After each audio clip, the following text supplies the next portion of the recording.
कैसे हैं आप सब लोग। उम्मीद करती हूँ खैरियत से होंगे और बहुत अच्छे से अपनी ज़िंदगी गुजार रहे होंगे। आज का मेरा टॉपिक ऑफ डिस्कशन पिछली वीडियो के साथ रेलिवेंट है कि आप अपने बच्चे को ज़िद्दी होने से कैसे रोक सकते हैं। पिछली वीडियो में हमने डिस्कस किया था कि आपकी कौन सी गलतियाँ आपके बच्चे को ज़िद्दी बनाती हैं, और आज की वीडियो उसी से रेलिवेंट है कि आप कैसे उसको रोक सकते हैं। और अगर किसी ने मेरी वीडियो नहीं देखी तो वो कमेंट में डिस्क्रिप्शन बॉक्स में उसका लिंक ले सकता है। तो जी देखिए, बात है बहुत ही सादा और बहुत ही मुश्किल। सबसे पहले बड़ी बात आ जाती है कि आप अपने बच्चे के साथ कभी भी बहस मत करें, फजूल बहस में मत करें। अगर आपका बच्चा जिद कर रहा है किसी चीज़ पे तो आप उसमें कोशिश करें सरेंडर कर दें। देखिए, आप समझदार हैं, आप बड़े हैं, आप बातों को और तरीके से देख रहे हैं। आपका बच्चा अभी छोटा है, वो इन बातों को आपके व्यू पॉइंट से नहीं देख सकता। तो आप कोशिश करें कि ऐसे माहौल में आप सरेंडर कर दें, बच्चे की बात मान लें। ये दूसरा तरीका मैं आपसे ये कहूँगी वो ये है कि आप बच्चे के साथ अपना एक कनेक्शन बनाएं, अपनी एक बॉन्डिंग बनाएं, उसके साथ एक रिलेशन को स्ट्रॉन्ग करें।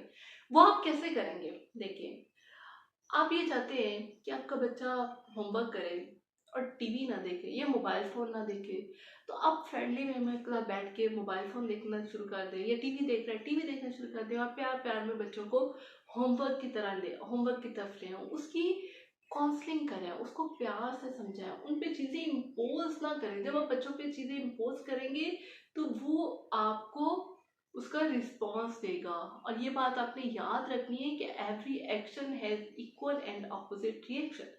कि अगर आपने कोई एक्शन दिया है तो बच्चा भी उस पर रिस्पॉन्स करेगा। हालांकि वो छोटा है, आप उसको बहुत हद तक कंट्रोल नहीं कर सकते, आप उसको डिक्टेट नहीं कर सकते। डिक्टेशन एक हद तक होती है, और एक हद तक बच्चे, अगर आप बहुत ज़्यादा डिक्टेशन देंगे, हो सकता है आपका बच्चा जिद्दी ना हो, लेकिन वो सेल्फ कॉन्फिडेंस की उसमें कमी हो जाए। पहले भी आके डिक्टेट ना किया। आप बच्चों को डायरेक्शंस ना दें। आपका बच्चा आपका मुलाजिम नहीं है, आप उसके साथ साथ बॉस वाला आपका रिएक्शन नहीं है। वो आपका बच्चा है, और आपकी सारी तगोदो, सारी मेहनत जो है, सारे दिन की भागदौड़ अल्टीमेटली आपके बच्चों के लिए ही होती है। तो आपने क्या करना है? आपने ये कोशिश करनी है कि अपने बच्चों को कुछ ऑप्शंस दे दें। सपोज करें आप ये चाहते हैं कि आपका बच्चा जो है वो घर की सफाई सुथराई शुरू कर दे। सपोज करें कि आपके बच्चे बड़े हैं, आप ये चाहते हैं कि अपने कमरे को अरेंज कर ले। ठीक है, तो आप क्या करेंगे? आप बजाय से अपना कमरा साफ करो, या आप कहाँ से कमरा साफ करो, इस तरीके के डायरेक्शन देने के लिए आप उसको ये कह सकते हैं कि बेटा आप कमरे की अपनी कमरा अरेंज कर लो। आपने गन हिला दिया, आपने उसको बेतरतीब कर दिया, पहले बेड सीधा करेंगे या अलमारी सेट करेंगे।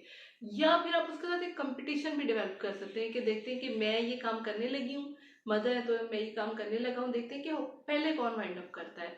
और उसमें आपको पता है विन आपके बच्चे नहीं होना है, और आपने वेट करना है कि वो विन करे। इस तरीके से आप उसको एक तो एंगेज कर सकते हैं। जब आप एंगेज करेंगे उसको डिफरेंट एक्टिविटीज़ में अपने साथ, और आप जो काम उससे करवाना चाहते हैं वो भी करवा सकते हैं। दूसरी बात ये कि उसकी जो क्वालिटी, जब वो एक पॉजिटिव एक्टिविटीज़ में एंगेज होगा तो उसकी बॉडी एनर्जी यूटिलाइज होगी। आपको पता है ना, बच्चों का मेटाबॉलिज्म बहुत फास्ट होता है। जब वो यूज़ नहीं कर रहे होते तो वो अपनी एनर्जी रोने पे या फिर जिद करने पे लगाते हैं। बच्चों की साइकी को समझें। अगर आपका बच्चा ये चाह रहा है कि वो 1 घंटा फ़ोन देखना चाह रहा है, और आप उसको जो है वो आधे घंटे का टाइम देते हैं, आपने एक रूल बनाया कि मैं आधा घंटा टाइम दूंगा।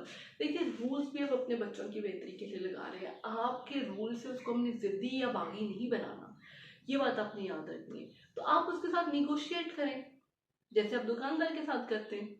यही सेम स्किल यूज़ करें कि भाई आप 40 मिनट फ़ोन यूज़ कर लो, आप कोने में इतना दूंगा, इतना आप 45 मिनट कर लो, 20 की प्रावस्था निकालने की कोशिश करें, ताकि बच्चे की भी बात पूरी हो और आपके रूल्स की इम्प्लीमेंटेशन भी हो। और with the passage of time आप आज का इसको 30 मिनट्स की आदत डाल सकते हैं। Thank you so much. उम्मीद करती हूँ आपको आज की वीडियो पसंद आई होगी। आज के लिए इतना ही। अगर आपने मेरे चैनल को सब्सक्राइब नहीं किया तो प्लीज़ सब्सक्राइब कर लें। अल्लाह हाफिज़।